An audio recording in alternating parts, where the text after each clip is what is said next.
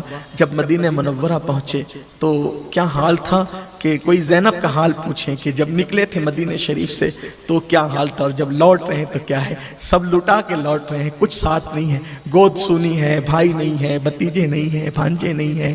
جب مدینہ منورہ کی طرف پہنچے تو کٹا ہوا امام علی مقام کا سر ساتھ میں تھا، یعنی کہ رسول اللہ کی عدالت میں اب کسی گواہ کو لے جانے کی ضرورت نہیں تھی، اس لیے کہ کٹا ہوا سر خود ہی گواہی دینے والا تھا۔ امام علی مقام کا وہ لٹا ہوا قافلہ جیسے مدینے کے قریب آیا، دنیا دل کا عالم زیر و زبر ہو گیا، دل کی دنیا زیر و زبر ہو گئی، اور وہ گزرے ہوئے لمحات یاد آنے لگے۔ سیدہ زینب میں اٹھنے کی بھی طاقت نہ رہی، چلنے کی بھی طاقت نہ رہی، البتہ آپ نے مدینہ منورہ کے باہر چاہے وہ قیام فرمایا اور کہا کہ جاؤ اور جا کر کے اعلان کر دو کہ لٹا ہوا قافلہ مدینے میں آتا ہے۔ حضرت جابر ابن عبداللہ انصاری صحابہ کو اور مدینہ منورہ کے لوگوں کو لے کے استقبال کرنے کے لیے آئے۔ سیدہ زینب نے کہا سب سے پہلے تو ہم اپنے نانا کے گھر جائیں گے۔ محمد بن حنفیہ، سیدہ سغرا، یہ سب لوگ جو ہے وہ تڑپ تڑپ کر کے، سغرا کہتی تھی کہ بابا کہاں ہے، علی اکبر کہاں ہے، میرا علی اصغر کہاں ہے۔ سیدہ زینب نے چاہے وہ کسی کو جواب دینے کی بجائے کہا نانا کے دربار میں چلو۔ جیسے ہی روضے رسول میں پہنچے تو اب تک کے جو صبر و شکیب کا پیکر بنے ہوئے تھے، جیسے ہی نانا کے مزار پر نظر پڑی، مسلمانوں ایک عام امتی 1400 سال کا جب رسول اللہ کی بارگاہ میں حاضر ہوتا ہے تو اس کے صبر کا بندھن ٹوٹ جاتا ہے۔ جب وہ لوگ جو رسول اللہ کے نواسے، بیٹیاں، رسول اللہ کی بہویں جب حضور کے حجرے میں پہنچے تو سیدہ زینب نے کہا، ام کلثوم نے کہا نانا جان یہ آپ کے حسین کا کٹا ہوا سر لے کر آئے۔ امام زین العابدین نے کہا نانا جان آپ کے حسین کا سلام لے کر آئے۔ نانا جان آپ کے حسین کو پیاسا تڑپایا گیا، علی اکبر کو جو ہے وہ اس کے سینے میں نیزہ ڈال کر کے اس کا دل نیزے کی انی پر لایا گیا۔ لوگ چیخ چیخ کر رونے لگے، قیامت سے پہلے قیامت دیکھی لوگوں نے۔ سیدہ زینب نے کہا نانا اللہ اکبر، اے میرے نانا اللہ اکبر، 6 مہینے کے معصوم کی گردن پر تیر چلائے گئے۔ جب یہ باتیں ہو رہی تھی تو جنات کے نوحہ کی آواز آئی، جناتوں نے رویا، لوگوں نے آنسو بہائے، اور پھر پتہ نہیں کس طریقے سے اللہ کے رسول علیہ السلام نے اپنی مبارک آستین سے ان کے آنسوؤں کو خشک کیے۔ یہ تو وہی جانے وہاں کیا پردہ تھا۔ برزخی پردہ تو لوگوں کے لیے ہوتا ہے، آل کے لیے کون سا برزخی پردہ ہو سکتا تھا؟ حجابات اٹھے ہوئے ہوں گے اور باتیں ہو رہی ہوگی، اور پھر کس طریقے سے زخموں پہ مرہم رکھی گئی یہ تو حضور جانے، حضور کی آل جانے۔ البتہ اس کے بعد ایک روایت یہ ہے امام حسین کا کٹا ہوا سر پھر امی کے پاس لے جا کر سیدہ فاطمہ الزہرا کے قدموں میں دفن کر دیا گیا۔ ایک روایت یہ بھی ہے جو مجھے بہت زیادہ معتبر لگتی ان سب روایتوں میں کہ امام حسین کا سر مصر میں موجود ہے، قاہرہ کے اندر، اور اس کے کیا ثبوت ہے انشاءاللہ کسی موقع پہ میں بیان میں اس کو پڑھوں گا۔ اگر ہو سکا تو محرم شریفی کے مہینے میں مرکز پہ جب کوئی پروگرام ہوگا تو اس میں پڑھ دوں گا، اور وہاں پہ کیا کیا کرامتوں کا ظہور ہوا ہے وہ آپ کے سامنے پیش کی جائے گی۔ یہ اختصار کے ساتھ داستان کربلا تھی جو میں نے خدمت اہل بیت کی نیت سے جو ہے وہ پیش کر دی۔ ابھی آپ کو بیٹھنا نہیں، ابھی آپ کو اٹھنا نہیں، یہ حرکت نہیں کرنا۔ الحمدللہ پچھلے سال غازی عباس کی شہادت کے موقع پہ، شہزادہ علی اکبر کی شہادت کے موقع پہ، امام حسین کی شہادت کے موقع پہ جنہوں نے منتیں مرادیں مانگی تھی الحمدللہ سب کی مرادیں پوری ہوئی۔ انہوں نے آ کے بتایا ایک بھائی بچہ لے کر آیا تھا، 18 سال کے بعد اللہ نے اس کو بیٹا دیا۔ غازی عباس کی کرامت ہے، اس محفل کی قبولیت کی یہ دلیل ہے کہ جو لوگ مرادیں مانگتے ہیں اللہ تعالیٰ ان کی مرادیں پوری کرتا ہے۔ آئیے لانا چاہتے ہیں چلیں، اگر کچھ لوگ لائے تو لے آئیں، بچے لے کر آ جائیں، بچے جو لے آئیں تو جلدی جلدی لا دیں، پھر میں دعا کر لوں کیونکہ آج خاص دعا کا دن ہے۔ میں چاہتا ہوں کہ جلدی سے دعا ہو جائے، اس کے بعد پھر جو بچے لے آئے ہیں جلدی سے لا کر کے پیش کر دے۔ دعا کرے ان کے لیے اللہ ان سب بچوں کو لمبی عمر عطا فرمائے، صحت و سلامتی کے ساتھ دراز عمر بالخیر عطا فرمائے۔ دعا کرے ہماری یہ محفل بھی ہمیشہ جاری و ساری رہے ماشاءاللہ۔ ایک بار سب درود شریف بیٹھ جائیں، سب کو نظر آ جائے، سب لوگ بیٹھ جائیں، درود شریف پڑھیں۔ ماشاءاللہ ماشاءاللہ، دعا کریں اللہ تعالیٰ انہیں لمبی عمر دے، صحت و سلامتی عطا فرمائے اللہ پاک۔ دیکھو یہ غازی عباس، لوگ کہتے ہیں ہاتھ والے دیتے، کتنے 7.5 سال کے بعد یہ ہوا، یہ غازی کی کرامت ہے، میرے غازی کی کرامت ہے، سبحان اللہ۔ لڑکی ہوئی ہے ماشاءاللہ، یہ غازی عباس کی، اور بھی بچے لائے گئے، وہ بچہ ہے ماشاءاللہ، دیکھیے وہ بچہ ہے۔ لوگ مرادیں مانگتے ہیں، اللہ پوری کرتا ہے، یقین کی بات ہے۔ تو لوگ کہتے ہیں ہاتھ والے دیتے، میرے غازی کے تو ہاتھ بھی کٹے، باوجود میرا غازی ہاتھ کٹنے کے بعد بھی شان سے نوازتے ہیں۔ یہ نبی کے گھر والوں کی شان ہے ماشاءاللہ۔ یہ اللہ پاک صحت دے، سلامتی دے، دیکھو یہ آ رہے ہیں ماشاءاللہ، دیکھیے یہ سب، یہ ہماری محفل کی قبولیت کی نشانی ہے ماشاءاللہ۔ مرادیں مانگتے ہیں تو یہ نعمتیں ملتی ہے۔ اللہ تعالیٰ سب کی مرادیں پوری فرمائے، صحت دے، سلامتی